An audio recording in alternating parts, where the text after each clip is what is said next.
எழுந்தருளி வாழ்நாள் முழுவதும் மணமக்கள் நோயின்மை, கல்வி, தனம், தானியம், அழகு, புகழ், பெருமை, இளமை, அறிவு, சந்தானம், தமிழ்ப்பணி, அறப்பணி பல செய்து வள்ளுவன் வாசி போலவும் எல்லோரும் பாராட்டுதலுக்கு வகையிலுமே இம்மணமக்கள் ஓங்கினார் ஓங்கினார் ஓங்கினார் என்ற வாக்கிற்கிணங்க பல்லாண்டு காலம் வாழ எம்பெருமானி பெருமாட்டியை தாங்கள் அருள் செய்யுமாறு தங்களுடைய பொன்னார் திருவடிகளை மலர்மொழி வழிபாடு செய்கின்றோம்.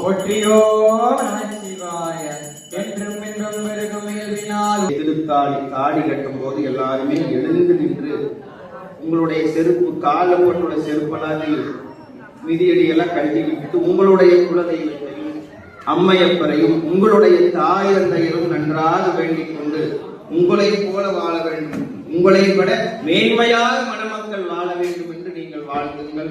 உங்களுடைய ஒவ்வொருத்தருடைய வாழ்த்துக்களும் மணமக்களை கோடி முறை உயர்த்தி வாழச் செய்யும். ஆகவே திருமான்மையினால் இப்போது தீபாராதனை காட்டப்பட்டு எல்லோரும் முன்பும் காணிக்கப்படும். அப்போது அனைவரும் காலில் உள்ள செருப்பு காலனை அவிழ்த்து விட்டு எந்திரிச்சு நின்று வாழ்க வாழ என்று சொல்லி திருமாங்கல்யனான் கூட்டும் போது மணமக்களை வாழ்த்துமாறு கேட்டுக்கொள்கிறோம். பேரொளி வழிபாடு கற்பன்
Yeah.